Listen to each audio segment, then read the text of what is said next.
I want to welcome you all to our new member. We are so excited for new members. We have some great plans and great aspirations for this coming year, and we're going to need help from everyone to achieve our goals.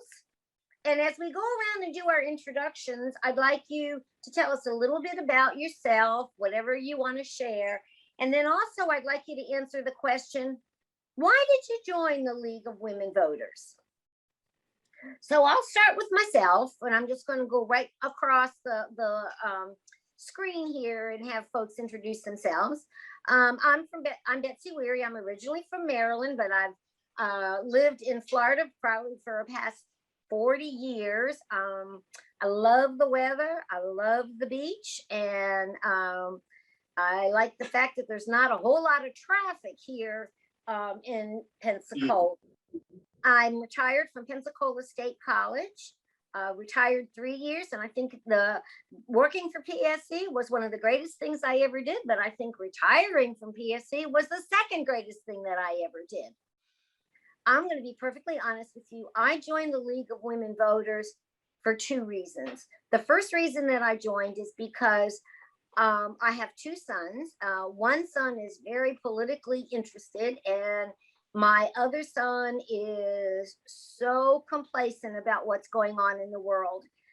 And I just felt like the generation of my sons, they're 30 and 35, are it's so important for them to get involved and to get out and vote and be able to have the opportunity to complain if something happens that they're not really happy about. The second reason that I joined is because some of my friends were part of the League of Women Voters, and we had worked together. Mary Louise and Jane and I had worked together for many, many years at Pensacola State College. And I wanted to be with my friends and continue to work with them. So that's the second reason that I joined. Randy, you got your mouth free? Can you give us? Finish my waffles. There you go. Can you give us a little introduction about yourself? I'm Randy Weary, and I'm retired and loving every minute of it. And I joined because Betsy told me to. And that's. I'm very interested in what you all do, and we got so many things coming up that I'm interested in as far as the redistricting and things like that need to be brought out to people what those kinds of things do to the voting in general. And I don't think many people are aware of how the voting is controlled by those that can set up districts and the like. So. Okay, thank you. Mary Louise, you're next.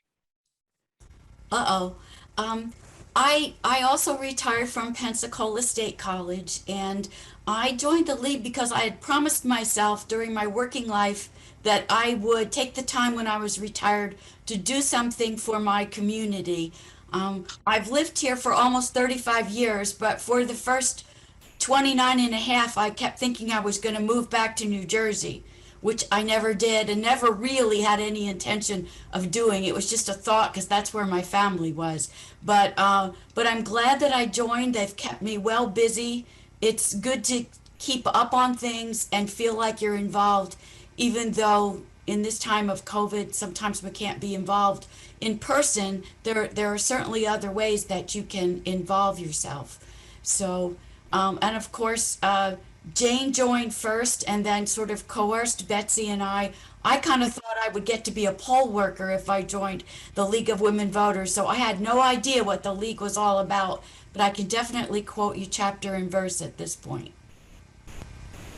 And she is our technology guru, so we wouldn't be where we are in the technology world without her, that's for sure. Thank you, Mary Louise. Enid, would you like to tell us a little bit about yourself and why? Yeah, I just needed to find my mouse, which wasn't immediately where I left it, so I could unmute. Excuse me.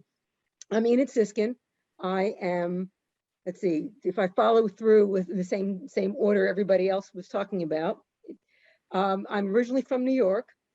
I've lived here for over 25 years, and I've lived a lot of places because my husband was in the Park Service, and so we got to live in kind of neat places. And the reason we moved here 25 years ago was for him to take over the natural resource position at Gulf Islands. I've been interested in environmental issues for a long time, and I am chair of the Natural Resource Committee. And I was and have been a director of a local nonprofit for a number of years. I'm not actually sure why I joined the league. It's been so long. My guess is that I kept running into league people at environmental meetings, and they were usually knowledgeable, well, always knowledgeable, but they were usually involved in issues that I was also interested in. So I joined, and of course joined the Natural Resource Committee and have been working on it ever since. I still am working. I teach and do research at UWF, and I don't know when I'm going to stop, because it's something I enjoy doing, and I keep doing it. And you're an avid supporter of natural resources and great advocate for what needs to happen. Thank you. Shirley, tell us a little bit about yourself and why you joined the league. Oh, I'm kind of like, even it seems like I've been here for so long, I'm not real positive, except I think I was working full time and in healthcare, and had been active with the Diabetes Association, but I felt that I needed something other than healthcare in my life.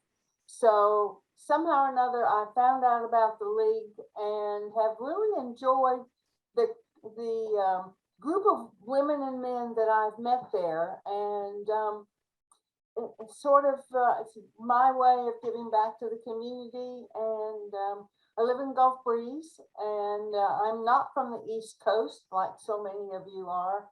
I'm born and raised in Illinois, but been here since '82, and currently the chair of voter services. Thank you. Vivian.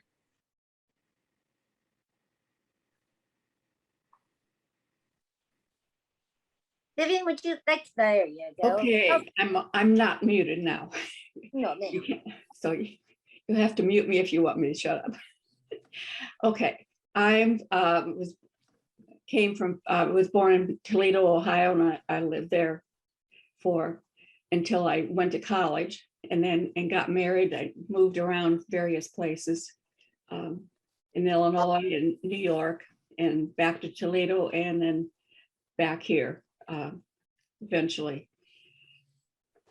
Okay, I joined the league because of Pete Rivers, who probably nobody knows, but she was an artist.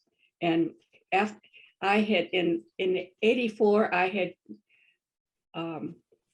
run for ECUA District 3 office, and as a board member, because I did that because I knew the person that was representing District 3, and I did not think he was doing a good job at all, and I figured I could do just as well.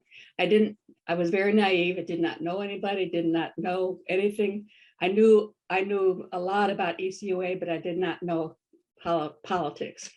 And I learned to run a campaign.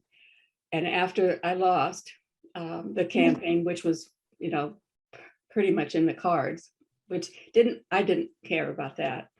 But I did change the campaign that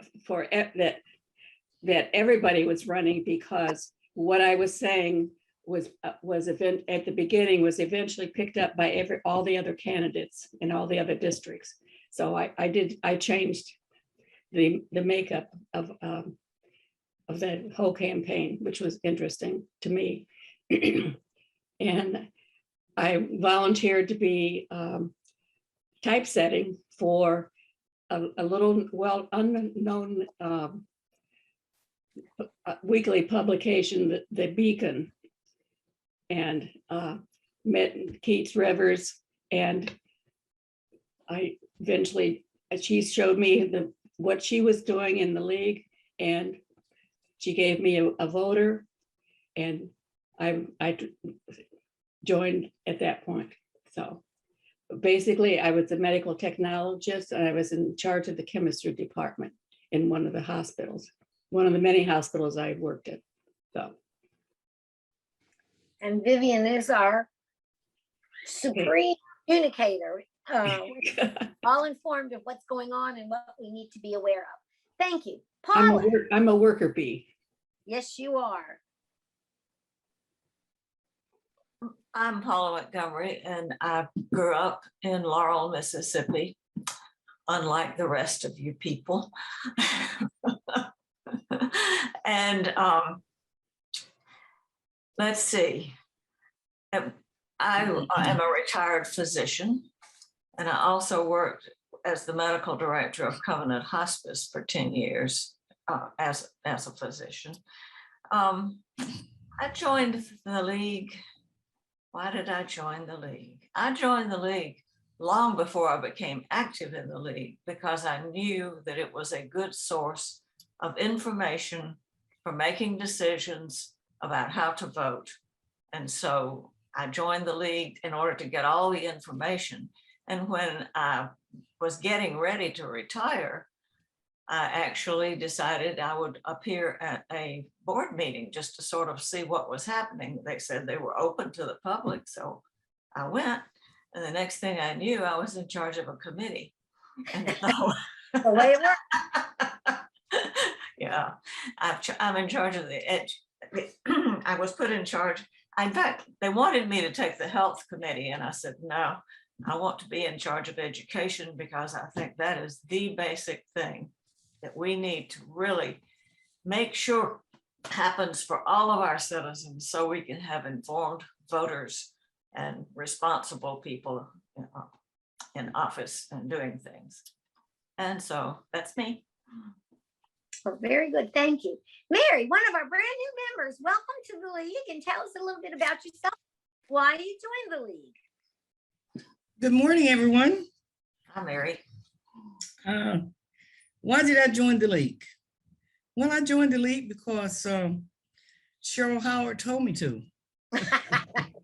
Thank you, Cheryl. And she thought that I would be a good Of fit. course. Because I'm involved with the Alpha Kappa Alpha Sorority Incorporated, and we are an educational and service organization. So I was working with the voting side, of course, political aspect of it. And we had several forums. And of course, I asked, Cheryl said to me, you know, this will be great to take to the League of Women Voters. And of course, I had watched you all on television. I had watched the different types of forums that you did have over the years. And I thought, oh my God, can we get on that? And of course we did. And I was really happy for that, because we did get quite a bit of information out. Also, I'd like to tell you a little bit about myself. I am married, and I have 3 living children. I have one twin daughter that's deceased, and both of my girls, I have 2 girls living, and they live in Atlanta. They both. One works for CDC, and one works for the women organization. It's associated with the University of Georgia. And also, I have a son who's here in Pensacola, husband who we own Farrell's Barbershop on the corner of F and Gadsden. So we've been instrumental in the community for over, I'd say, at least 60 years. We've given and done, and he's won several awards, and he's also been awarded by County Commissioner and by the Delta Sigma Theta Sorority. And he's been angel in our midst. So we've just kind of been around here a long time. The other thing, I did work for the United States government, and I worked for Department of the, I would like to say defense it was, because at first I worked with the Navy, Department of the Navy at NAS. And I got to travel around the world, basically around the world. I missed a few states and a few countries, but overall, just to where everywhere there was a Navy base or Air Force, Army, Marine, or some kind of base, I was there because I did the Navy training feedback, and even with the reserves, and we got feedback from them. So then after I retired from there in 2002, I started teaching school, and I retired in 2002 from the government after 37 years. 9/11 made me retire. So I said, I got to come out. Can't travel anymore. So, and I was looking at that this morning. So that was really interesting. All those names that were being called, it just brought tears to my eyes. But anyway, so I taught at Pace Center for Girls, Pensacola High School, Wedgwood Middle School, Woodham, when they merged, I went to Woodham, I'm still in middle school. And then I finally ended my career in teaching with the at-home elementary school. So I've been kind of a little jack of all trades. I was very involved during those years with the, during all of the years I've been working, I was involved with the Democratic Executive Committee, and I served as vice chair for that for a few years. And I was also work with the League of, with the Democratic Women's Committee. And I don't know, I really like the idea of being able to, when we partner with you all, to continue this partnership and do more and get more involved. So I really am excited about this. I don't know nearly as much as I should know, but I'm trying to learn, and we will be writing up some kind of proposal to say how our organization can partner with you and work more closely and do more. And I'm so happy to be part of the organization, League of Women. It just sounds good. So what can I say? And big, wonderful people, and you're all smart and bright and intelligent and just educated. You make me look good, so I love it. I do hope to give a lot back, and I love you, Paula. We went to lunch, and Paula paid for my lunch. I like anybody who buys me a lunch. All right. Thank you. Mary, we're so excited to have you as part of our organization, and have no fears. We're going to put you to work. That's for sure. Okay. Shirley. You got to figure out what I can do first. Oh, I got some ideas in my head already. Thank you. Shirley, what can you tell us about you? Well, I'm Shirley Lewis Brown. I was born in Brewton, Alabama. After college, after the Navy paid for 2 years of my nursing school, I joined the Navy. I'd only planned to stay 3 years and ended up staying 29 and a half. And I got to travel all over the world, which is what my mother said. I wanted to see some of this world. So I did. How I got to the League. Well, I'm a member of Delta Sigma Theta Sorority, which is a social action type service and educational facility, organization. So I was involved with the Social Action Committee. And in 2010, we were doing voter registration and the rules changed. And we had to be a registered third-party voter registration agents. So then I thought, well, how did I miss that? So I figured that I needed to have some more avenues to learn what was going on in our community around the state. And so I joined the League. And after I joined the League, I immediately got involved with Paula, and it was the Escambia Youth Justice Coalition. And that got us into juvenile justice. So Paula and I worked on juvenile justice, then education. And so that's where we are. We're working, we have a lot of issues, and I love the work, but it is very rewarding. And I have found that I keep up with a lot of things by being in the League. I have more avenues for exploring what's going on in our community and around the state and the nation. Exactly. And we're going to hear a little bit more from Shirley in a bit as she talks to us a little bit about the newly formed committee that she has organized for us. Jennifer, as one of our new members, we're sure interested in seeing how and why you joined the League and a little bit more about yourself.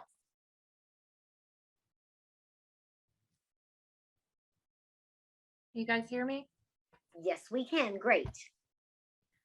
So my name's Jennifer Wazilinko. I am an electrical engineer. I work full-time as a civilian for the Air Force. I'm also a student at the University of South Alabama, working on a PhD in systems engineering. Married, I have a 7-year-old son, going to AK Suter. And I'm involved in a few other organizations here locally. I live in North Hill. Okay. And I've been a member of the Preservation Association for Okay. 13 years now. Trying out a couple of those committees this year, including the Architectural Review Board, which I find interesting. I'm also active in the PTA. I have a leadership role with the PTA at my son's school, and I'm also active with the Junior League here in Pensacola. I'm the vice president of membership this year. I joined the League of Women Voters kind of on impulse. I was at the ECC PTA event and chatted with some of your representatives there, and the Junior League, we had a booth there as well. Just kind of, networking and stuff. And the Junior League mission, if you're not familiar, it's all about, it's women volunteers supporting the women and children in the local community. And I feel like the League of Women Voters mission dovetails nicely with that. There are a lot of decisions that are made, that at both local and national levels that affect women and children. And I think educating women and encouraging them to get out and vote on those issues is important. I am a little concerned that I've spread myself too thin, but How easy on you, how it Jennifer. goes. On you. You've got a plate full, that's for sure, and a family to raise as well. So I'm sure there's a few little jobs that you can help us out with. If not, just stay involved and be participating in some of our events. Erica Kim. Erica, you're a new member also. Welcome to the League. Hi, my name's Erica. I'm a student at UWF. I'm in the chem district, the chem department. And I joined the League because I was looking for a volunteer opportunity outside of school, and there's just issues that I have interest in, but voting affects all of them. And particularly the interests that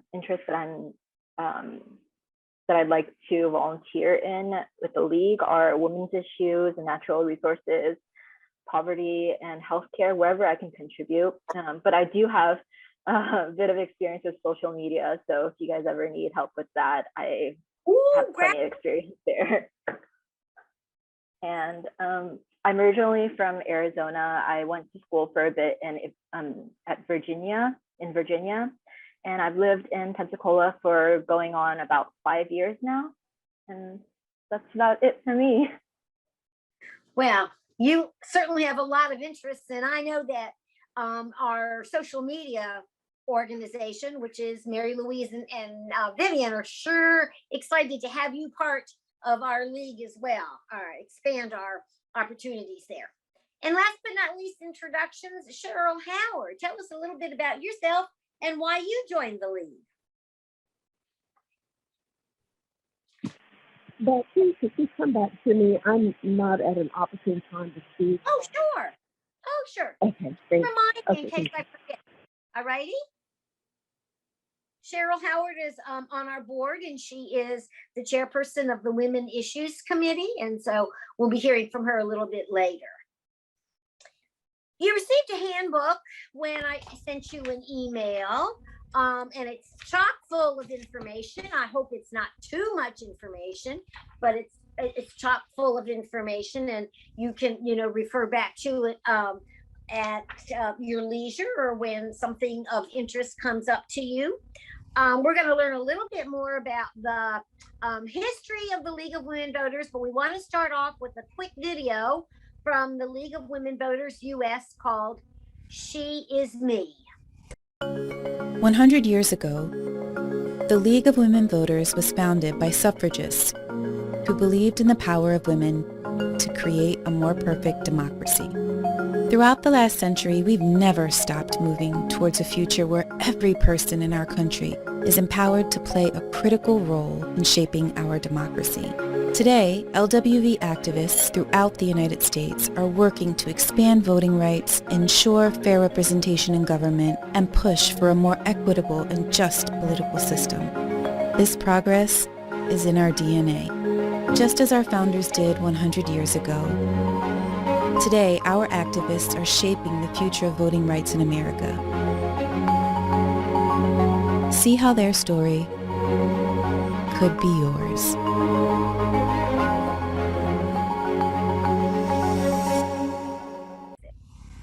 Okay, so you got a little inspiration there about what the League of Women Voters, how it started, and also a little bit about where we're going.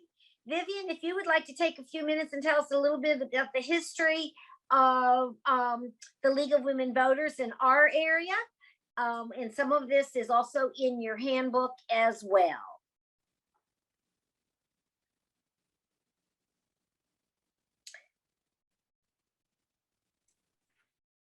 There she goes.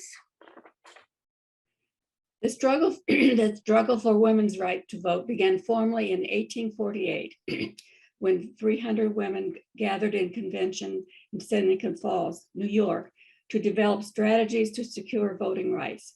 The struggle by these women, known as suffragists, lasted more than 70 years until ratification of the 19th Amendment in 2000 in 1920.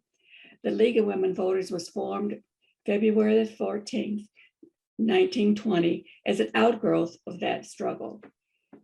Carrie Chapman Catt, a suffragist who worked tirelessly for the right for women to vote, organized the League to teach women how to vote. This was a slow process, as many women, as well as men, felt it would be unladylike to cast a ballot. In 1914, some enlightened women in Pensacola began to speak publicly about votes for women. In that same year, on meetings to promote the franchise was attended by approximately 100 people, mostly women. Talk and rallies were held throughout the state and nation as more women supported the cause. Actually, the women in Florida and particularly in this area were very prominent in the cause for to obtain the right to vote.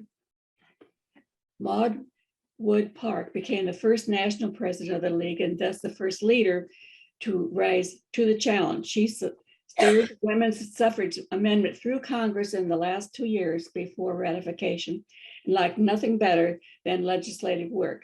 From the very beginning, however, it was apparent that the legislative goals of the League would not exclusively focus on women's issues, and that citizen education aimed at all of the electorate was in order. Since its inception, the League has helped millions of women and men to become informed participants in government. In fact, the first League convention voted 69 separate issues as statements of principle and recommendation for legislation.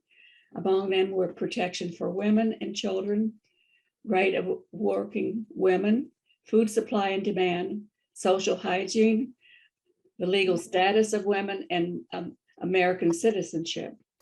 The League's first major national legislative success was the passage of the Shepard-Tower Act, providing federal aid for maternal and child care programs.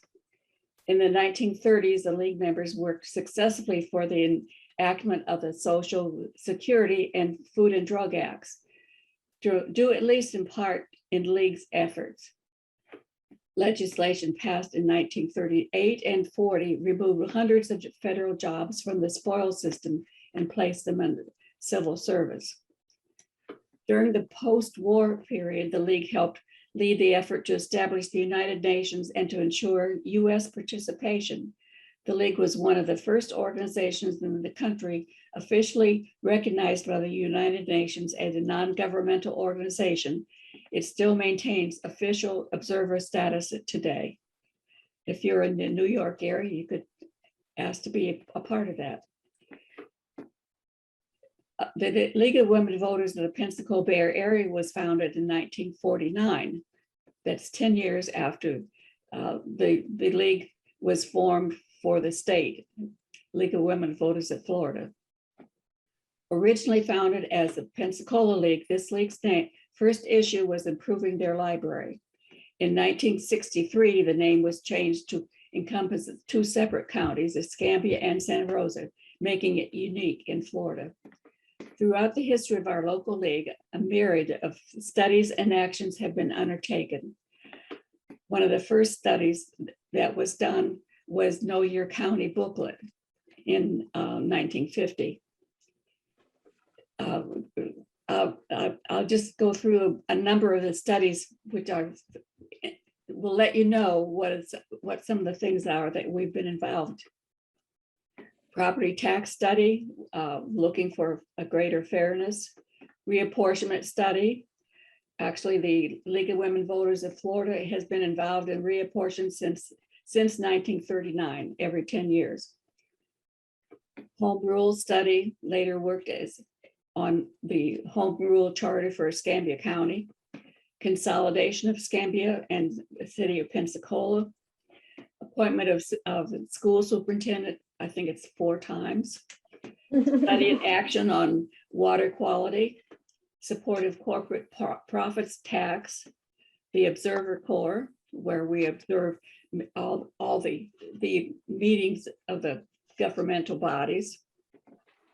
Voter registration in the area high schools, which are now taken over by the superintendent of elections. Voters Guide publication every 2 years.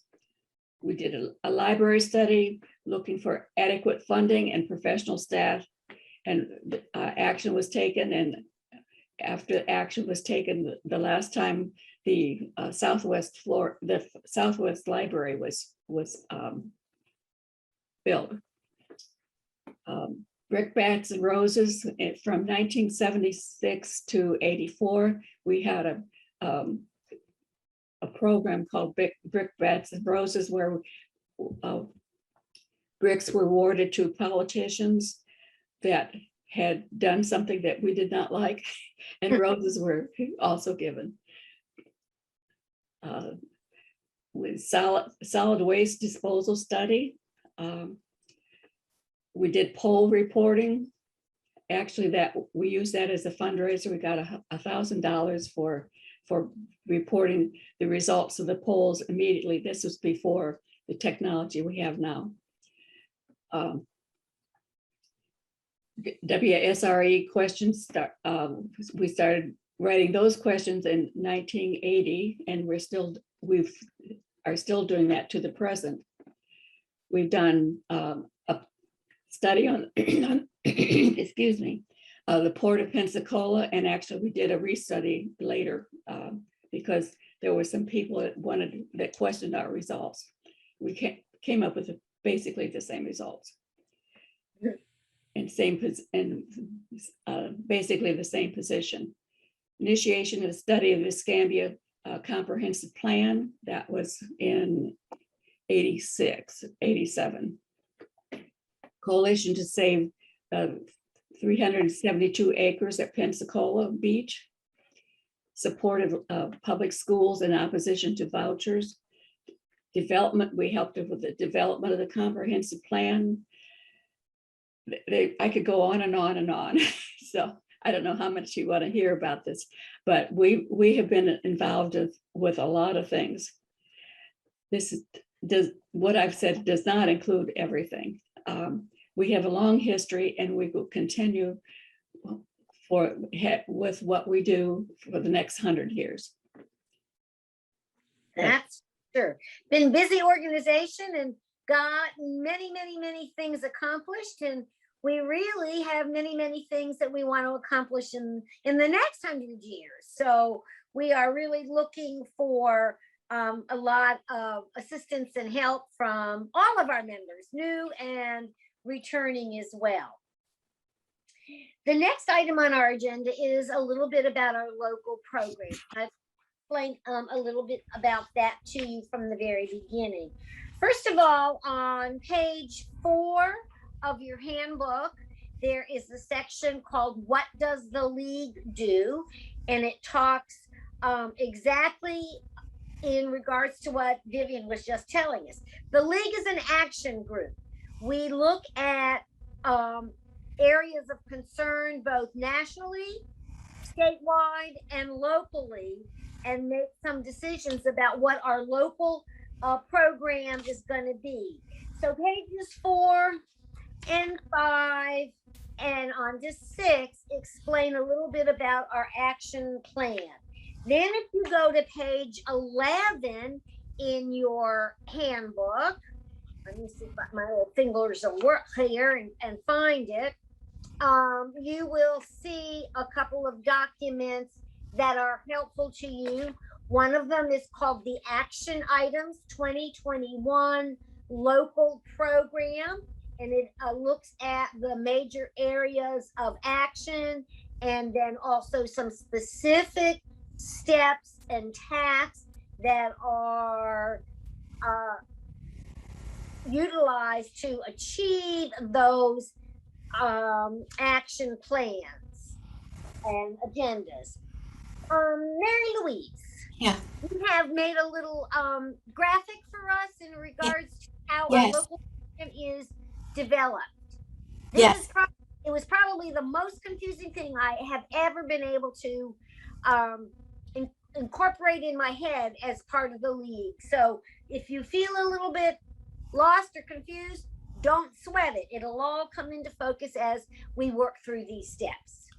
And this little 3-minute video is just by way of an introduction. There's more to say, but I tried to keep things just very basic as a good intro so that hopefully people wouldn't feel too confused. Hey everybody, let's take a few minutes to briefly explore what we call program in the League of Women Voters.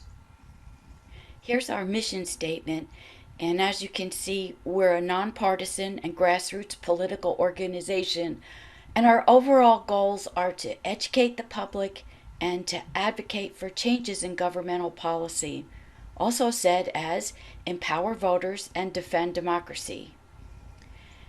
Issues are determined at the national, state, and local levels, and it's a given that all 3 levels are working on some of the same issues, such as voting rights, for example.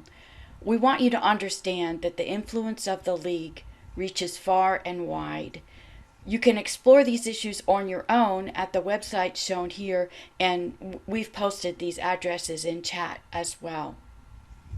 Each year, we determine which issues will form our local program by voting on them at our annual meeting. Of course, we often don't complete our work on an issue in a single year, so existing issues are readopted from year to year.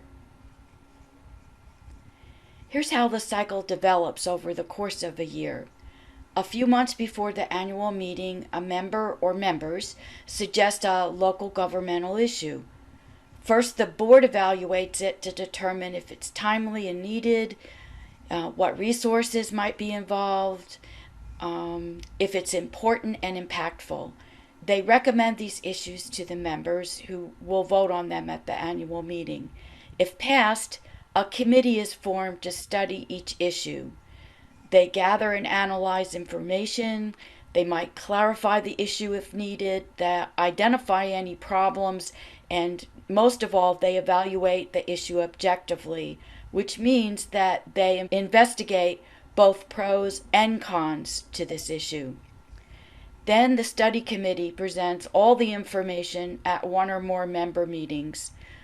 The members must reach consensus through discussion before any action plan can be developed, at which time the action plan is then implemented in the community by the membership.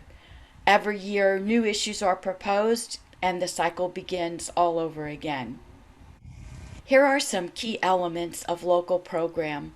While we want to better educate the public, note that action on public policy issues could include different kinds of actions, such as promoting our positions to government officials, to the media, to the public.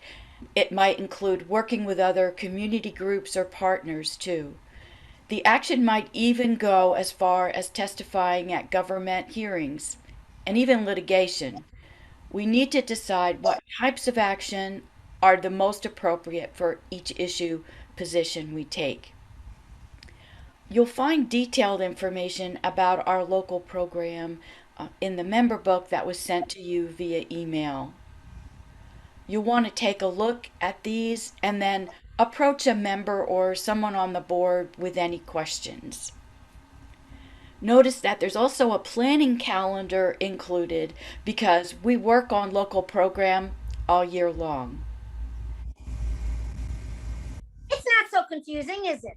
It's a long and lengthy process, but Right. one certainly well thought out and effective in helping us as a league determine what our actions are going to be in the next year.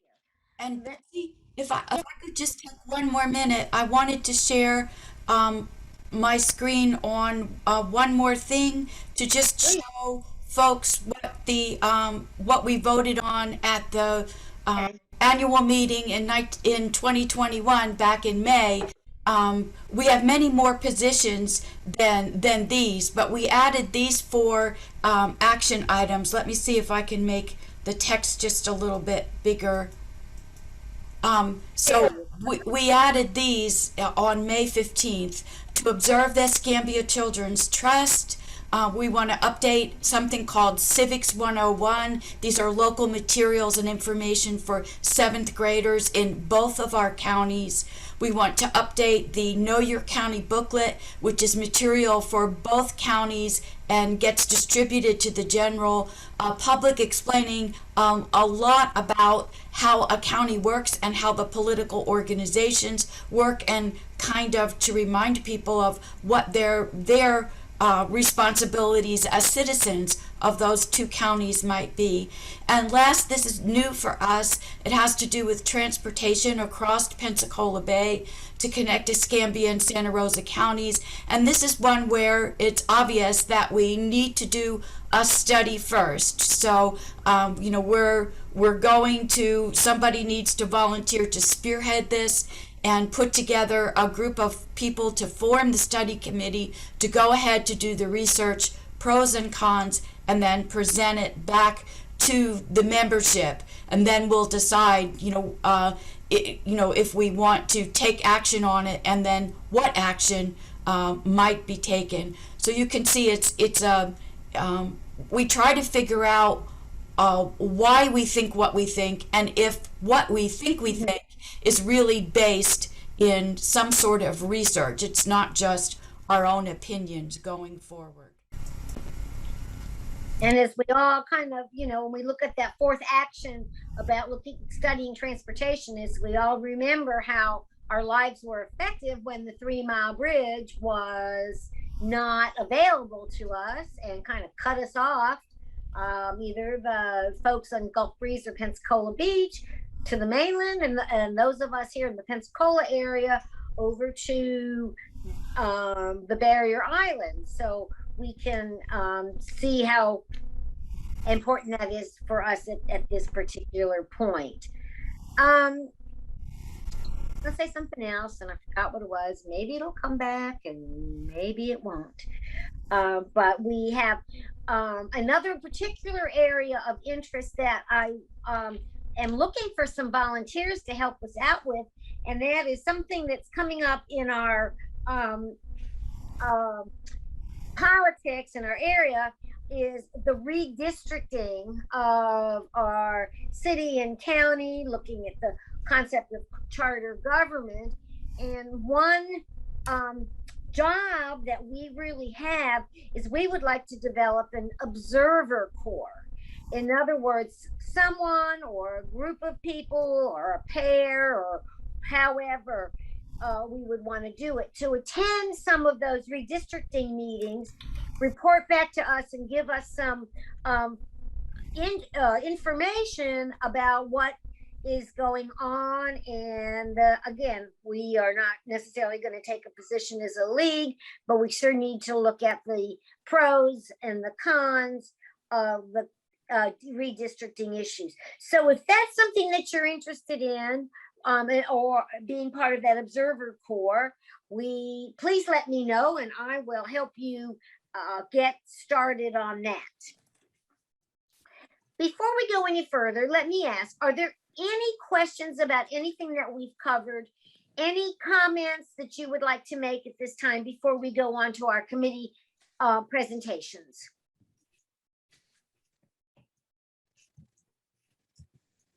Take that as a no, so we will move on to our committee presentations. A majority of the work that's done by the league and accomplished through the league is done through committee participation. We have a number of committees that work on a specific topic or a specific goal. And at this point in time, I would invite our committee chairs, many of them who are with us today, or if they are not, we have a little video presentation that they have made. I'll be perfectly honest. The purpose of this committee presentation is to entice you, to interest you, to help you funnel your particular goals or your particular interests into an action plan and help the league and help our community achieve some of those goals. So let's start with Mary Louise and Vivian. They are our communications and our media committee. Okay, communications is the glue that holds the league and society together. The communications committee presently is focused on building our digital content and strengthening our visibility. We work closely with all the committees in an attempt to achieve alignment between our digital presence and overall organizational priorities. Everything a league does involves communications, voter service, citizen education, advocacy, membership, fundraising, everything. The target audience may be internal, external, or both. The key is making sure our message is focused and heard and understood. Communications must be built into every activity and project on the league's agenda. The league's visibility in the community largely depends on how successful we are at getting our message out by print and electronic media. We are responsible for communications using email, our newsletter, The Voter, Facebook, Twitter, PR, and the website. Mary Louise has redesigned our website to make it more useful. And when you look at the website, if you see anything that can be, needs to be changed or added or subtracted, whatever, let us know. Ideal members share a passion for the league mission, enjoy writing and creating content. This committee is a place to learn new things or share your knowledge with others. I look forward to working with you. And communication is the glue, as she said, it holds everything together. If we don't know what's going on, we can't achieve our goals. Mary Louise, is there anything that you'd like to add about technology, about our No, we could use some help. So anybody that's interested in this area, you know, we would surely appreciate whatever help you can be. Well, I know We plan to have a meeting on the 29th of September, which is the end of the very end of the month, at 7 o'clock. So, and I'll send out an email to everyone to let them know where they can join us. Excellent. Thank you very much, Vivian. Paula is the chairperson, as she mentioned in her introduction, of the Education Committee. What would you like us to know about your committee and your goals and how some of us can help you out with that? Oh, Paula, you're muted.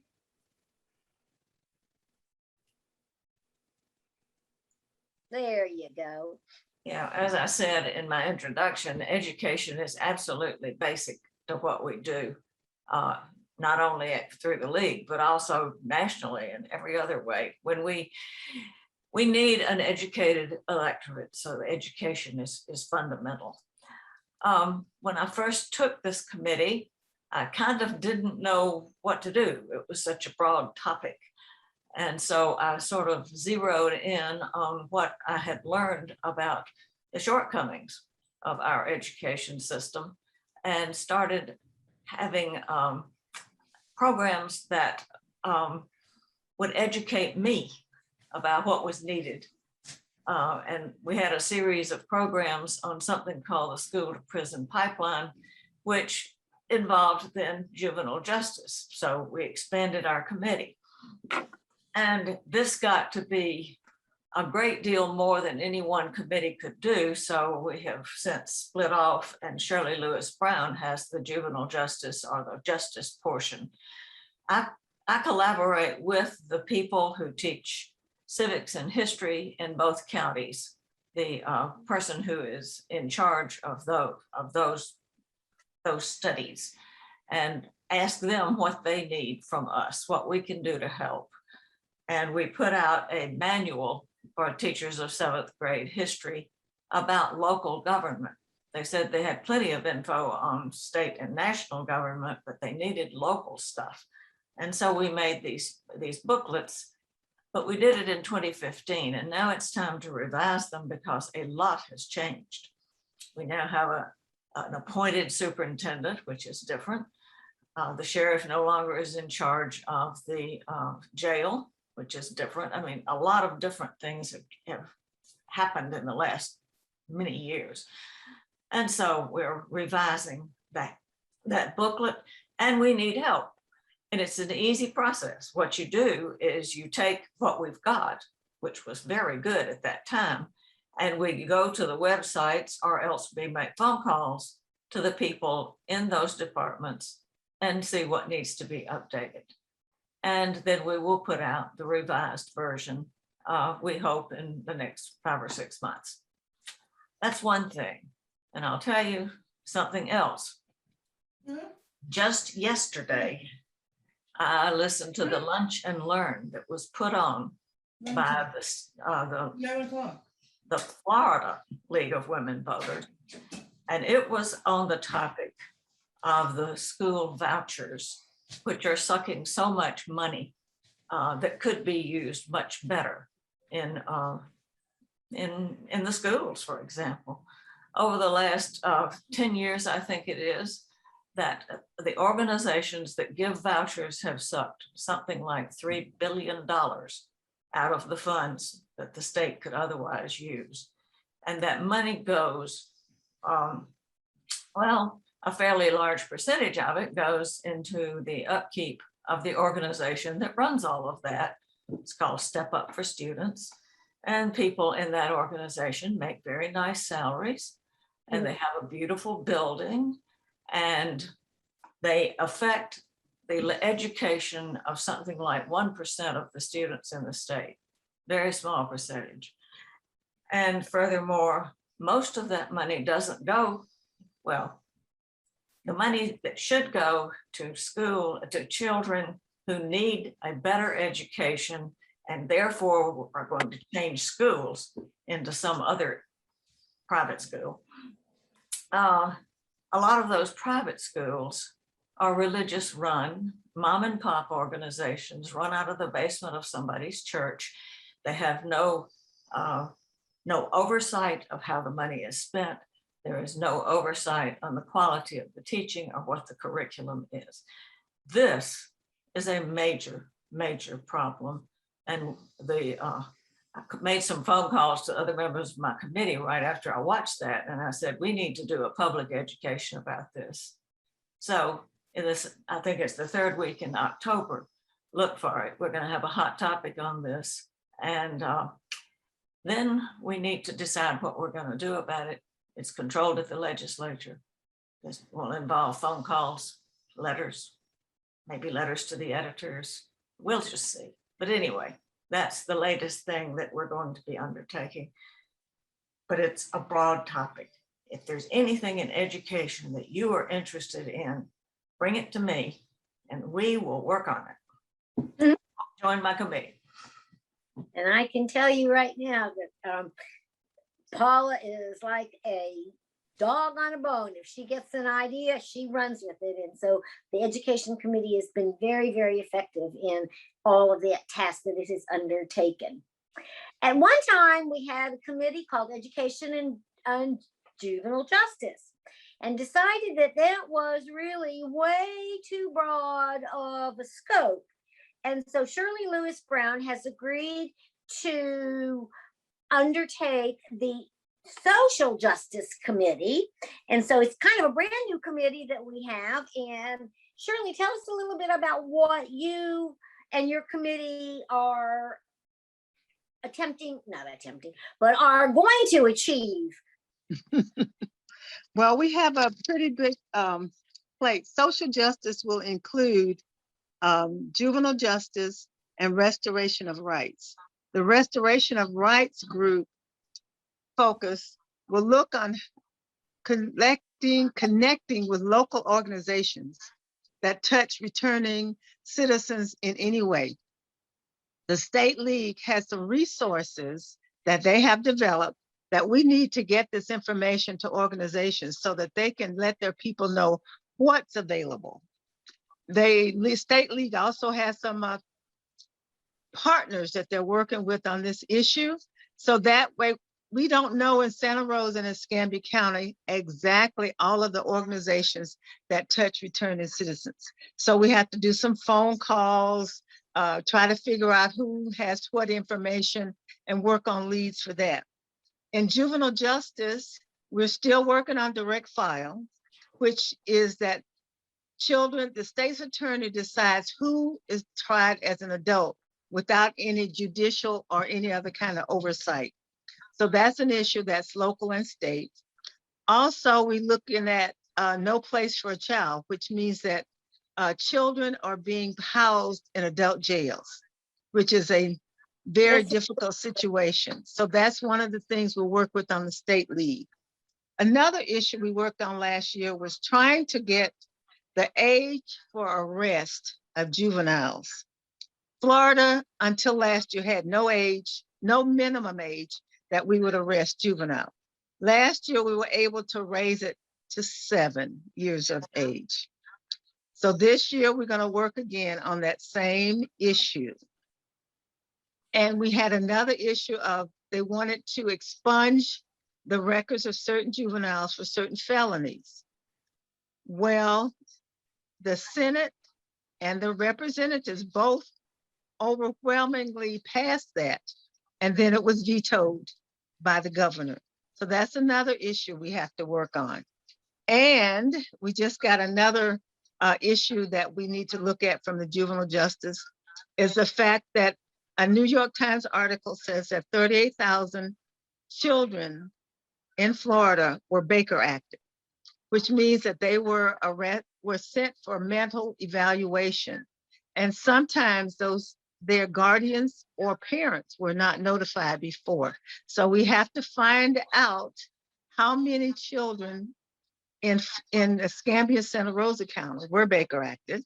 And we need to call around to social services, Lakeview, the Department of Children and Families, juvenile justice, to find out where that information is stored, who makes a decision, and what circumstances those children are under when they're Baker acted. So we have a lot of work to do. So we need more members. We calling and ideas, people who know people in the community who might have some resources, who can give us some ideas of who to contact and who to find out this information. So we need help. So I'm willing and waiting for lots and lots of volunteers, but we can get it done, but we're just going to take some work. I tell you what, Thank you.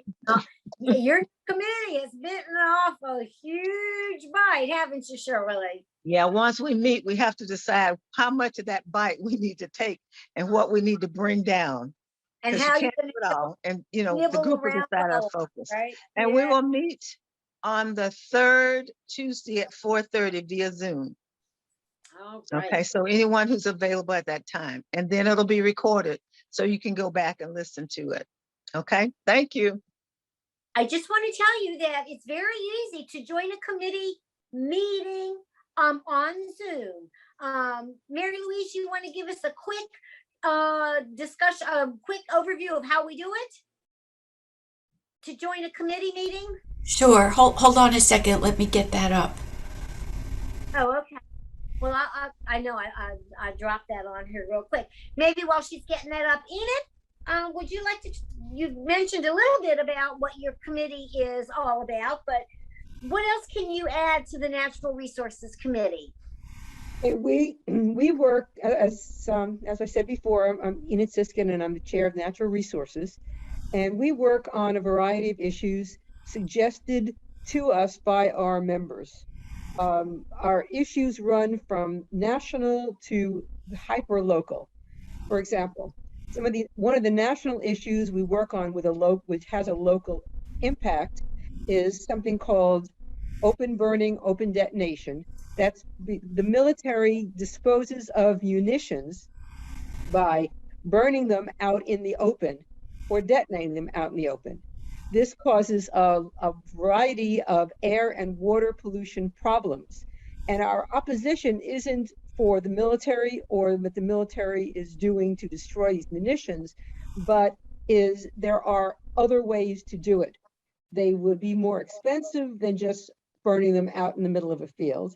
But the problem with burning them out in the middle of a field is the air and the water surrounding them become polluted. And that, as we're concerned, is a hazard to both the military and the military families and the people who live near there. So this is a national issue, but because Eglin Air Force Base does open detonation of munitions, it has become local for us. And the way we have worked on this is by writing letters in opposition to their open burning, open detonation permit given out by DEP. So this is a position that is both, again, local, statewide, and national, and that's one of the things we work on. Another one is, again, this is, although a national issue, is working predominantly with our state other leagues, and that's to phase out single-use plastics. Things like single-use water bottles, single-use plastic bags. And we have done this, we have a PowerPoint that we have created that I and other members have gone to organizations. So if you have an organization that would be interested in learning about single-use plastics and why we don't need to be using them, let me know, and I will be more than happy to either talk myself or have one of our other members do the talks. Now, other leagues in the state are also partnering with the Sierra Club, which has a campaign against Publix. Now, when you go to Publix, invariably, when you give them your reusable bag, the person at the register will say, "Thank you so much for bringing back your bag." And in the parking lot, there are all these signs saying, "Thank you for bringing your bag back." But unfortunately, behind the scenes, Publix has been lobbying against any kind of plastic bag regulations or mandates. So this is a Sierra Club policy that we're going on. Now, the local issues right now we're working on is in Santa Rosa County, the Board of County Commissioners just recently updated the LDC and its comprehensive plan. And among the things that they did is they overruled their planning department, which had voted to outlaw clear cutting. And so the commissioners voted to allow clear cutting to continue and to have the minimum amount of space, a buffer between construction areas and wetlands and shorelines. And so we need people to go to the county commission meeting quiet. You don't have to, and this is always, when it's down in Tiger Point, we have plenty of South Santa Rosa people who will go. But when it's up in Milton, it's a little more difficult for most of us. So we need people who live in the northern part of the county just to sit there with our big league button on, because the easiest way to influence the commissioners is knowing that people are watching them.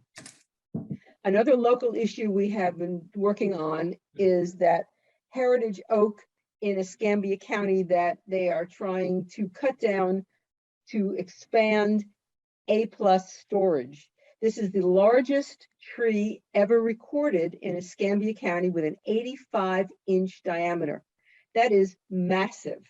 And if you have a tree ordinance that won't protect a tree like that, you clearly don't have a tree ordinance that does anything. So we have been working with people in Escambia County who are members of the Natural Resource Committee to support them on this. So again, same thing, if you are interested in being an observer and you want to go to the Escambia County or Santa Rosa County, let me know. And we work again with another number of local environmental organizations when their issues coordinate and correspond with ours. Wow. You guys are really making an impact in our environment. Hopefully can get all of what you want accomplished. And hopefully all of us will be able to help and obviously benefit from what's going on under natural resources. Something we did, let me just one more thing, something we did a few years ago, and we haven't done it recently, is we have, we made and gave out reusable grocery bags. We sat in front of Publix and did that. We sat in front of several Publix and several Walmarts. Now, Publix makes life very easy for you to do that. They give you a table, they let you to sit there, they actually brought out, you know, drinks if we were thirsty. I mean, they were just lovely to us. Walmart, not so much. Walmart, you have to stand, you can't stand in front of the door. You cannot accost people. So you have to basically, you know, show the bag as people are walking by. And in Publix, and this is the picture actually at the end of the PowerPoint, a woman who had asked if she could have a couple of extra reusable bags, went in, did her grocery shopping, and came out, and the bags were all full. And she was so pleased and proud of herself that she used the bags. And the last thing we do, and I meant to bring this up, is I work at the university, and one of the things that I do is the daily Eco Minute on WUWF. And a lot of the issues that we work on somehow managed to get made into Eco Minutes and sent out on the airwaves. So, you know, if there's an issue that you think that might somehow coordinate in any way with the environment, just let me know, and you too can have your Eco Minute of Fame in local community. I've heard your Eco Minute and been able to incorporate some of your suggestions into my daily life. I appreciate that. Voter services, kind of a huge issue as part of the League of Women Voters. And Charlotte Parrish is the chairwoman for that committee, and she'd like to take a few minutes to tell you about what's going on and how you can help and what kind of help she needs. Well, thank you. And one of the things I'd like to say is that thank you to Shirley, because right behind Shirley, she has posted a picture of our latest event and our new table display. And so it's really cool. And thank you, Shirley, for promoting voter services. As you probably have understood too, that there are many of the members who are on more than one committee. But Shirley, her main focus is on social justice, and she's chair of that now, but she also serves on voter services. And when we have events where we will go out and do voter registrations, then one of our folks that always I can rely on is Shirley. So thank you so much. Voter registration is we're always doing it. It doesn't stop just because the election is over and so forth. remember that next year, 2022, is an election year.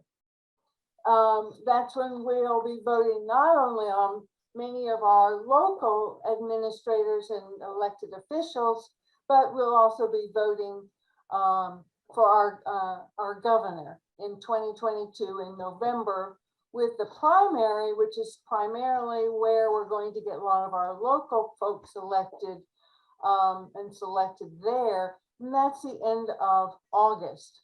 So be prepared for that. But we have to get people, several things with the citizenry. Number one, we want to make sure their registration is up to date. So we are willing to go out to all sorts of events. If you have a club, an organization that has a meeting or is having a special event, then if you'll let us know, we'll provide the staffing and materials necessary to do that. Now, Vivian did mention that back in, or somebody did, in 2010, I believe it was, we had some changes to what we could do and not do. So it does require that any member who would like to participate in one of our events must be, quote, certified. So that means you have to complete an 18-question quiz. We give you all the materials, and this is all done at the state level. So everybody throughout the state must be informed and educated all about our current election laws and how they work. Through all of our events, we always have minimally 2 people at each event or each time period if it's a longer daily event. So for instance, we just had one with the local Stanby County PTA. We've got one scheduled in November in Milton, and we're looking at other things that we may be able to tag into some way or another, such as the Gulf Coast Arts Festival and other activities that you know, they are brought to us. So we'll try to man as many as possible. We've got, through Mary Louise, we have a wonderful display board, and we have all sorts of handouts to give to the people. But we're not just there doing voter registration. We're also there representing the league. So sometimes some of the members that are at our table are there to promote the league, tell them about all the different committees you've just heard about today. So ours is an intro into the community to introduce them to the league. One of the other activities besides the actual voter registration is that right after the election, we promote and we rewrite, update what's called the Guide to Elected Officials. And this is something we have printed. We have about 10 or 12,000 of them that we distribute throughout the community at not only our events, but we take to a variety of organizations and governmental offices. That way the public knows how to get in touch with their local ECUA, as an example, or the county commission or the city of Pensacola and so forth. That we do right after, we start working on that right after the election. Additionally, and Paula mentioned this, because we don't operate, you know, alone. We work with other committees, and one of the things is to update that teacher manual on the local government. So we have not only education members, but members from the voter services that will help update that. And then utilizing generally the slide presentations that the state office has, we go into a variety of organizations and talk about it. For instance, the 2 latest ones that are out is one on redistricting, and the other one is to do with the new voter laws, the SB 90, that were enacted in May and voted passed by our governor. Now, remember that the session for next year starts in January. My brain can't remember the date. I think it's around the 10th of January. Our legislature goes back into session, but prior to that, they will have committee meetings starting in probably towards the end of September. And this is an opportunity to see what the different committees are doing, and perhaps the league can affect some of those before the actual legislators go back into session. So we also do candidate forums with the help of our communication committee and membership committee. We've worked with WSRE doing questions for their candidate forums. Plus, we've done our own in last year in 2020. Most everything right now still has to be, a lot has to be done on Zoom. When we do a voter registration event, if possible, we like to do it outside just because of all the COVID concerns and all, but can do a few inside events under the regulations that govern that. So we need your help. I have an extensive list of emails and members just to keep you informed of what's going on. And as we have activities, then we'll send out emails and ask for your assistance.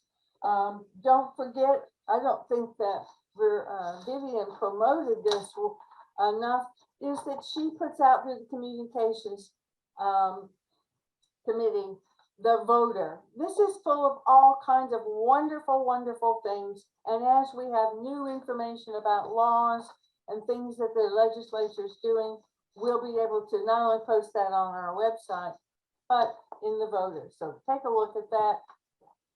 And thank you. And it's gonna be a busy year, isn't it, Charlisle? Well, I think so. Yep. Looks Well, that way. That's okay too. Mary Louise is a member of our gun safety committee and would like to spend a minute or two telling you what's going on with gun safety in case anyone is interested in that particularly important area. Okay, so our main goal is to educate the public. We're not trying to convince people to give up their guns or anything remotely involved with the Second Amendment. We are just trying to promote gun safety, and we're focusing on suicide by gun, especially amongst the teenage population, and trying to educate the public on how they can help prevent that. It seems straightforward. It seems like everybody should use good common sense, but as we all know, that doesn't always happen. People also think that their teenagers are not as smart as they really are. So they're good at hiding when they have problems, and they're good at finding out about things that you think you have hidden. So my teenager taught me that in spades. In fact, he taught me that well before he was a teenager. So we are going to try to, in conjunction with many other committees, have a table at Foo Foo Fest that's coming up in November, which is a combination of all the film festival, the arts festival, a couple of music venues. We are going to try to have a handout of some sort, in addition to some gun locks, and also a guy from the Pensacola Police Department who has a wonderful and very handsome partner, except the partner is a dog, but I don't know, the guy is good looking, but I really fell in love with the dog. And they're going to come and for part of that time and help us get the word out to the public about how to keep your guns away from folks in your family who might use them in a really self-harm. So we're going to meet on the 15th of September at 4 p.m. It's a Wednesday if you're interested, but after Cheryl takes her turn explaining her committee, I'm going to show you where you can find the calendar for all those committee meetings and get the Zoom link. We're all meeting in Zoom for right now. So Betsy, that's all I have. You could turn it over to Cheryl. Okay, we have 2 committees left. Cheryl is an exciting committee with, and very important issue with women's issue. And then probably the most unexciting committee, I do want to talk to you a little bit about membership. So let's go to Cheryl first. Okay, thank you so much, Betsy and Mary Louise.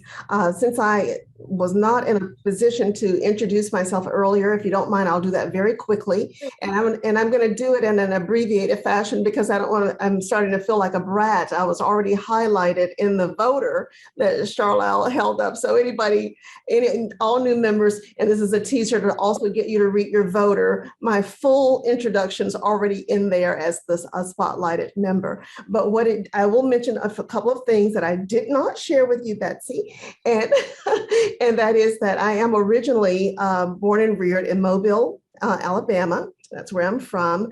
I jokingly, and sometimes feel guilty for saying this jokingly, but I escaped at 17 and attended and graduated college and law school in Washington, D.C. I feel like my most formative years really were those years in Washington, you know, when you're 17 and starting college, and the place as exciting as Washington at that time, you know, to have the opportunity that I feel so badly. So many young people won't have now with COVID, but I had of just being able to get to the mall and visit the monuments and do all of those touristy things, but while living there in the comfort of the dormitory and in my little Volkswagen, you know, Beetle. And it was just a really great time to be there. I think one reason that I joined the League is that my first entree, if you will, to politics and that sort of thing was as a senior in college. I had the privilege of working as a Senate intern to my state Senate, U.S. Senator Howell Heflin, who is no longer with us. But Howell Heflin was fabulous, absolutely a dynamic person. His office staff, everybody was just wonderful. It was great to be an intern in that environment. I had taken Senate intern off of my resume for a number of years for some other reasons. But during the time that I was the traditional kind of intern, I was in awe of the senator, but, you know, saw him only obviously in that work setting. But during that time, it was a very magical time because it was also back before C-SPAN. And I'm almost in tears every time I turn on any Senate hearings or House hearings or anything and see people talking into that empty room. Because during the time that I was a Senate intern, we had to show up on the floor. Everybody, the entire floor, whether it was the House or Senate, was full with all of the representatives, and, you know, and the pages were there back at that time and all of that. So it was just a wonderful time. Anyway, enough about that. But that was one of the things that got me interested in politics generally. And then also, as Paula said, over the years, no matter where I have lived, if I had any questions about any issues, anything that was going to be on a ballot in Washington or Denver, Colorado, or DC, anywhere else that I have ever lived, I would find League information because I have always admired the way that the League of Women Voters does so much to educate the communities about the ballot, really, and about the issues, and sort of helps to guide, but still in a nonpartisan way. And so I think that when I had the opportunity to join the League here, it was a no question, no need to think about it. I was just so happy to be able to be a part of such a group of women that I had so admired for so long for the work that the League does, and all of them. The League, of course, it's a thing, but you are the people doing the work behind that thing. And so kudos to all of you.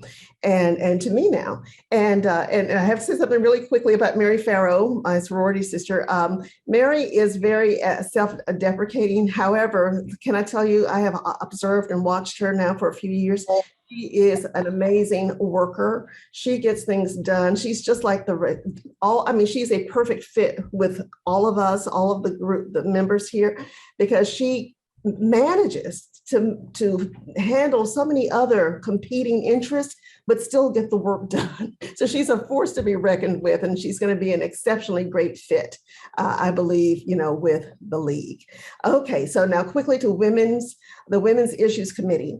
The Women's Issues Committee, in my opinion, is so important right now. It always has been, I'm sure, but right now there are just so many issues that women are having to I hate to say relitigate. We all know what's happening in Texas. That's an issue. There's so many issues that are involving women at a critical stage, and that I believe it's going to be very important to get information out to the public. There's a lot of work to do just generally, but specifically we selected working with the issue of women living in poverty, either with or without children. And while we are still committed to that issue, I anticipate that we will be expanding the issue to also include some ERA issues, because that's on the forefront right now, as well as, reproductive justice. I think is something that we can't ignore right now, particularly. So this moment in time, I see this committee being extremely critical. I see opportunities for cross-committee work to be done, which can make a lot more impact potentially. But most of all, I see the need for members to the committee who are willing to put in, some time also, and to help us with getting the work done. And so I know that we will have that. And so I think I've used up my 30 seconds. Okay, so if anyone's interested, Mary Louise will tell you now how to join a committee or make your interest known. Thank you, ladies. And gentlemen, Randy's there. Oh, yes, he is. Membership committee.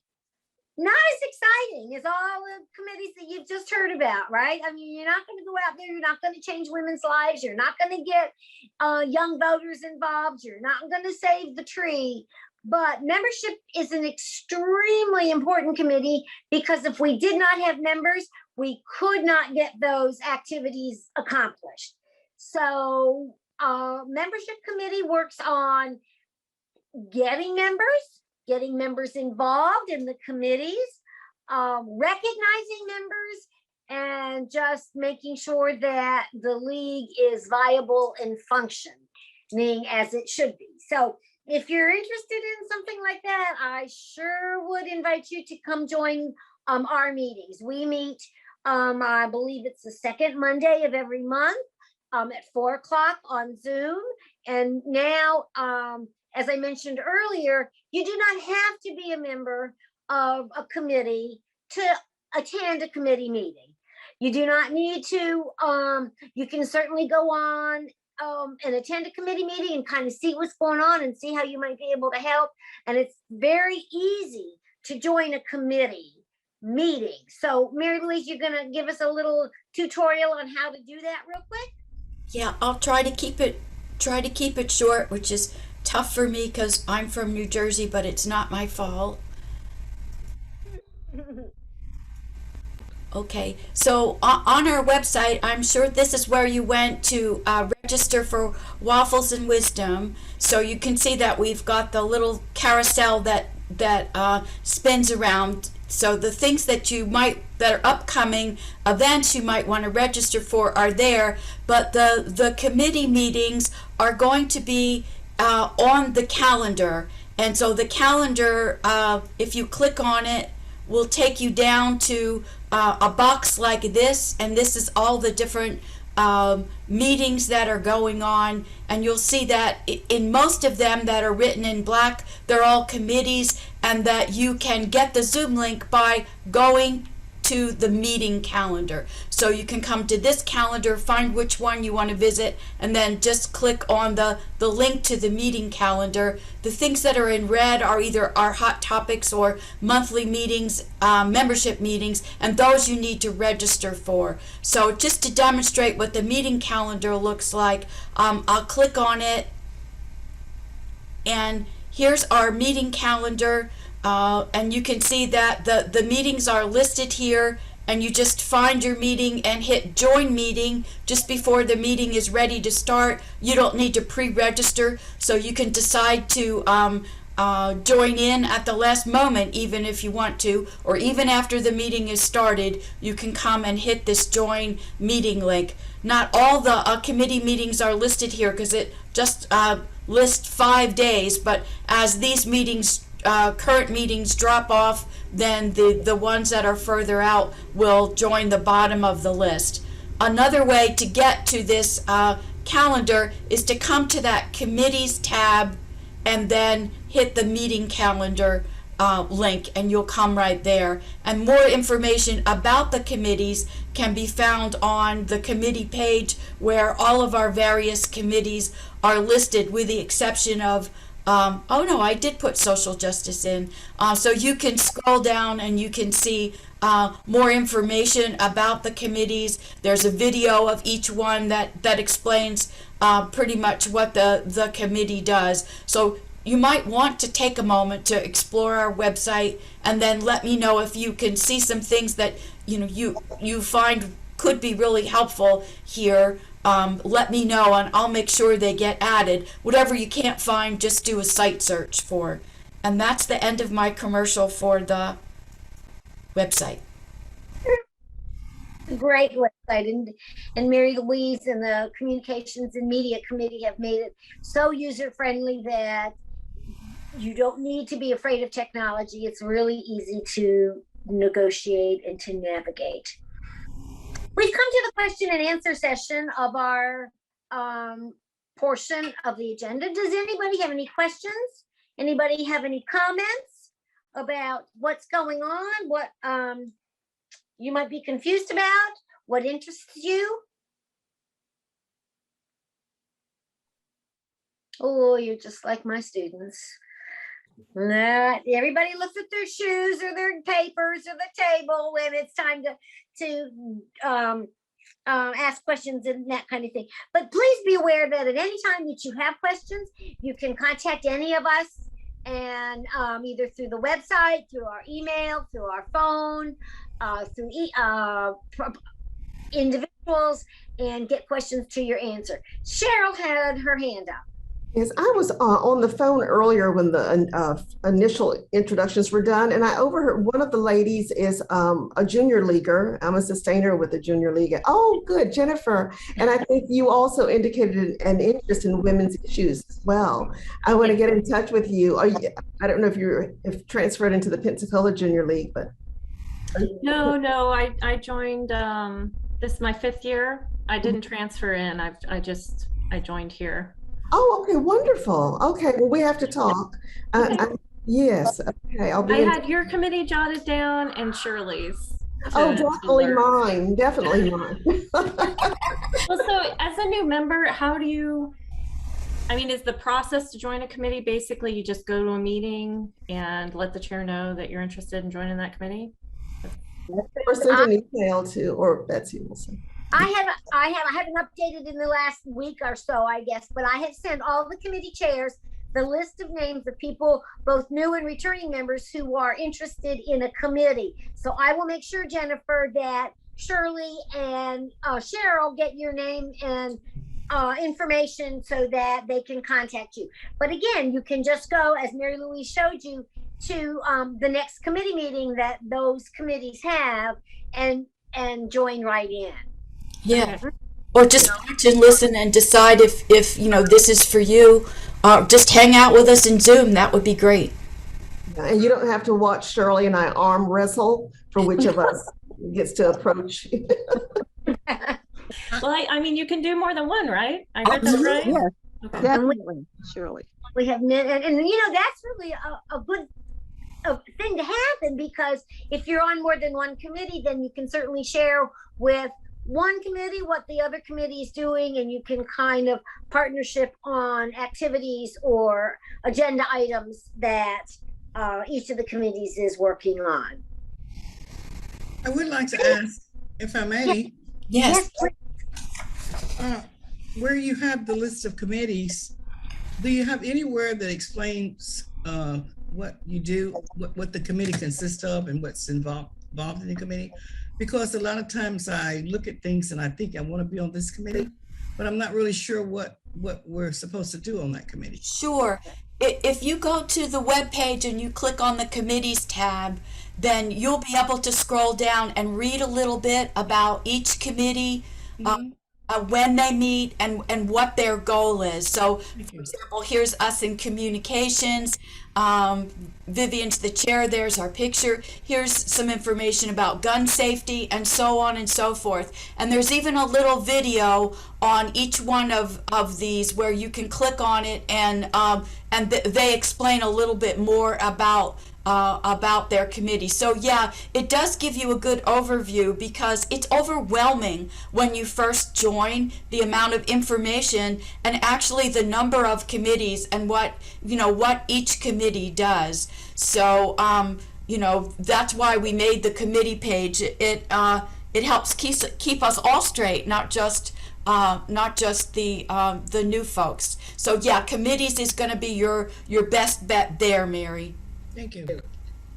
Thank you. You're welcome. Any other questions? Comments? Is there anything that anyone would like to add at this particular point in time? Just me, I would just like to reiterate that just reach out to somebody, anybody. It doesn't have to be the correct person. If you want to know about, natural resources, but you contact me instead of Enid, I'll make sure that you get to the right place. It's not my area of expertise, but I know it's hers. And so, everybody feels the same way. We'll point you in the right direction or help you in any way that we can. So don't be shy about, texting us or emailing us or whatever is necessary, or just come to a committee meeting and everybody on the whole committee will help you that way. Exactly. Next, I have one other question. Yes, ma'am. I hate to be ask all these questions. No, that's But, okay. No question is What we're asking you to do, sure. Will the League of Women Voters be involved with the Fred Levins Day in the Park, the end of October for the at the Maritime Park? I think it's a good. Tell us about it, Mary. Beg your pardon? I said, I don't know about that. I might be the only one, but what is the Fred Levins Day? Well, it may be too late. I didn't know if you had already registered. It was something that I brought to the attention of our sorority, and we didn't get registered in time for a booth that you could sit, we could set up to me, it would have been a great opportunity to register voters, voter registration, but I guess we could check and see with the Studer Foundation to find out if it's still available or it's time if we could still get involved. That'd be great for that information. I see Shirley writing furious there, right? Yeah, I've got it written down. I'll check on Monday. Right. Very good. And, Thank you. And it's called the Fred Levin Day. Is that what you said, Mary? I think it's called the Fred Levin's children are giving him the big, I guess you would call it thank you. And it's going to be, they're giving away, I think they said like over 5. I'll find the email and who do I need to send it to? You can send it to me if you'd like.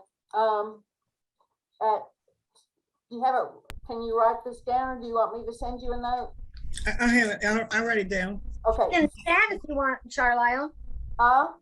You can put it in the chat if you want, and then we'd all have it. Yeah, and it's also in the new member handbook, Mary. The last few pages are a member list and it has all the contact information. So if you look up Charlisle's last name is Parrish, like a parish in Louisiana, but spelled a little differently, then you'll find her there too.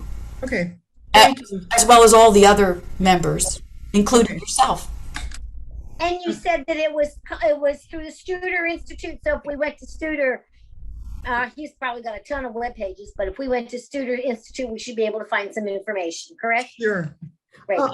Actually, Mary, I think you're thinking about the one that Fred Levin's children are doing. Yeah, everybody knows, of course, that Fred Levins was a tremendous philanthropist. And so his children, Marcy Goodman, her husband Ross, and Martin.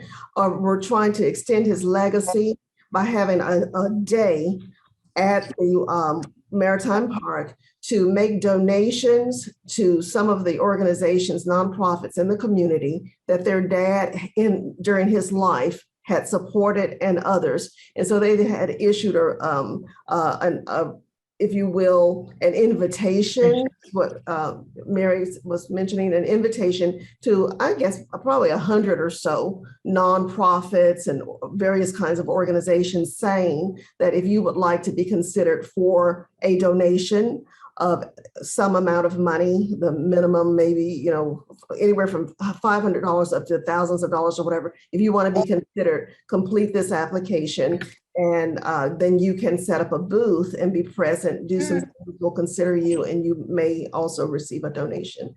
And so it is would be a great place to also have a booth set up, not necessarily for a donation, but to also, as was stated, to maybe do the voter registration as well.